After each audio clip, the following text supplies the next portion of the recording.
दोस्तों, जब कूफा वालों को एक खबर मिली यजीद खबीस तख्त पर बैठ चुका है और इमाम हुसैन रज़ियल्लाहु ताला अन्हु से उसने बैत के लिए कहा है और इमाम अली मकाम मदीना शरीफ से मक्का शरीफ तशरीफ लाए हैं, तो कूफा वाले एक मकान पर जमा हुए और मशवरा करके एक खत इमाम अली मकाम की बारगाह में लिखते हैं, जिस खत में लिखा था, है इमाम अली मकाम शहजादा रसूल, आप कूफा तशरीफ़ लाइए और हमें यजीद के जुल्म से बचाइए।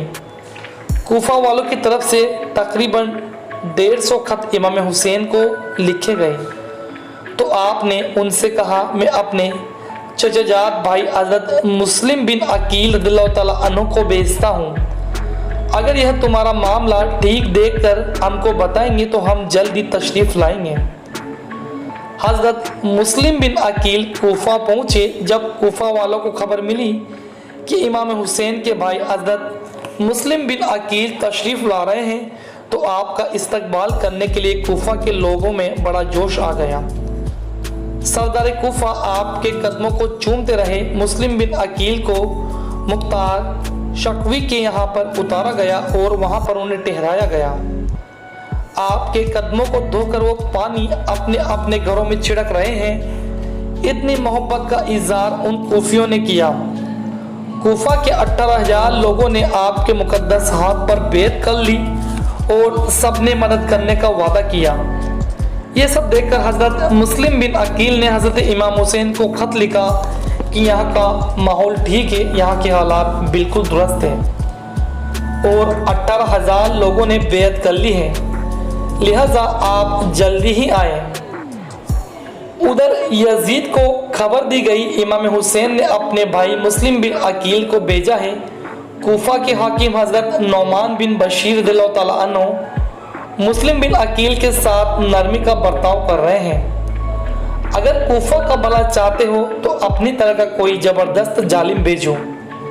यजीद ने अब्दुल्ला इब्न ज़ाद को कूफा का हाकिम बना करके भेजा। इब्न ज़ाद बहुत जालिम था, वह लोगों के साथ सख्ती किया करता था और कहा, हज़रत मुस्लिम बिन अकील को शहीद कर दो या कूफा से निकाल लो।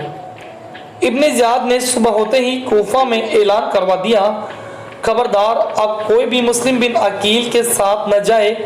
यजीद ने मुझे गवर्नर बनाकर भेजा है।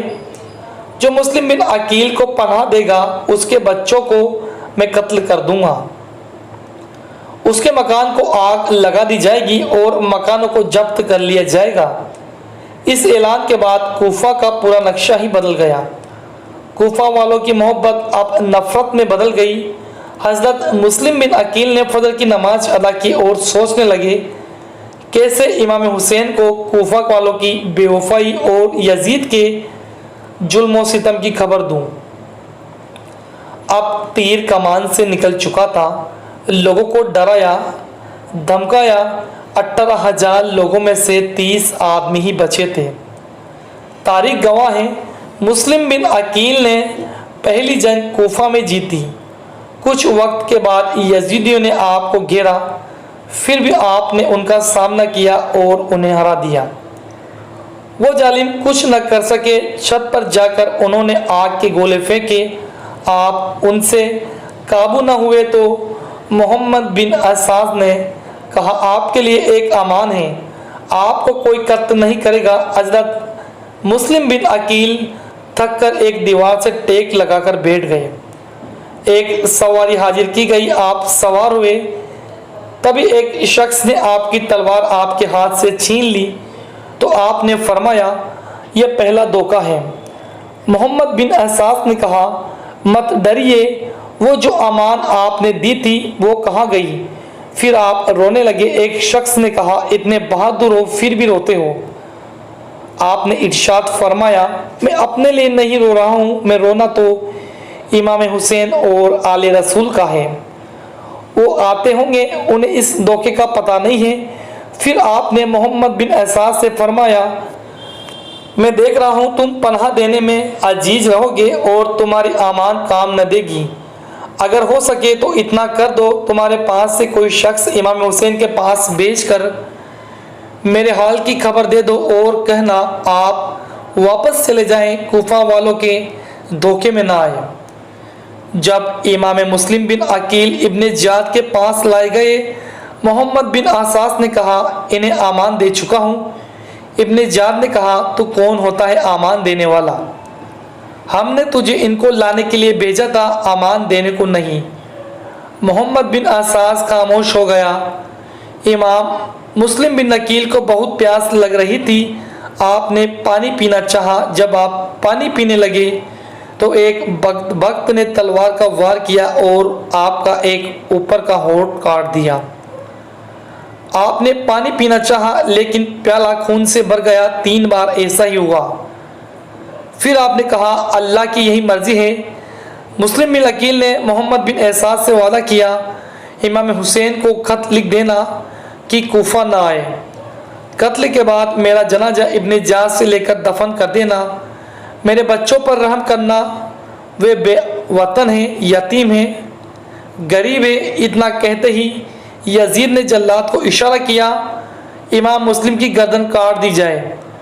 फिर उसने आपकी गर्दन काट दी। इस तरह कूफा वालों ने मुस्लिम बिन अकील के साथ धोखा किया और आपको शहीद कर दिया। करबला में सबसे पहली शहादत इमाम मुस्लिम बिन अकील की शहादत थी। अल्लाह पाक हमें इनके सदके हमारे तमाम गुनाहों को बख्श दे। प्यारे दोस्तों, शहीदान करबला का हर एक मंज़र हमारी आंखों में जब उतरता है तो हम खून के आंसू रोते हैं। तो दोस्तों, उन भूखे प्यासों का क्या हुआ होगा, किस तरह से उन्होंने जंगें लड़ी और किस तरह से शहादत का मकाम हासिल किया। प्यारे दोस्तों, अगर आप इमाम हुसैन से सच्ची मोहब्बत करते हो तो उनकी मोहब्बत में हमारे चैनल को सब्सक्राइब कर दीजिएगा और वीडियो को लाइक करके कमेंट बॉक्स में या रसूल अल्लाह, या अली, या हुसैन लिख दीजिएगा। इस बयान के बाद मस्जिद में सारी आवाम रोने लगती है और यजीद के खिलाफ नारे लगने लगते हैं। यह सब माजरा यजीद देखता है और मुअज्जिन को इशारा करता है, अजान दो। जैसे ही मुअज्जिन अजान देता है, अशहदु अन्ना मुहम्मदुर रसूलुल्लाह पर पहुँचते हैं, हज़रत ज़ैनुल आबिदीन फरमाते हैं, मुअज्जिन ठहर जाओ। मुअज्जिन ठहर जाता है। ज़ैनुल आबिदीन फरमाते हैं, दमिश्क वालों बताओ, ये हुसैन के नाना का नाम नहीं पुकारा जा रहा है? उन्हीं के साथ तुम लोग इतना जुल्म कर रहे थे। ये सुनते ही दमिश्क के लोगों की चीखें बुलंद हो जाती हैं। हज़रत ज़ैनुल आबिदीन मदीने के लिए रवाना होते हैं। ये देखकर हज़रत ज़ैनब फरमाती है, हे दमिश्क वालों, हे कूफा वालों, अब तुम्हारे रोने का कोई फ़ायदा नहीं है। अब तुम लोग क़यामत तक रोओगे। यजीद डूब गया शाम के अंधेरों में। हुसैन चमके हैं अंधेरों से रोशनी की तरफ। गलतफहमी तुम्हारी है, तुम हमको मिटा दोगे। हमारे यहाँ तो हजारों से 72 जीत जाते हैं। और वो कौन थे 72 थे हजारों में तस्लीम और रजा वाले। हकीकत में खुदा इनका था, ये थे खुदा वाले। प्यारे दोस्तों, वीडियो को एक लाइक कर दीजिएगा और हमारे चैनल को सब्सक्राइब कर दीजिएगा ताकि आप करबला वाक़िया और मज़ीद तफसील से सुन सकें।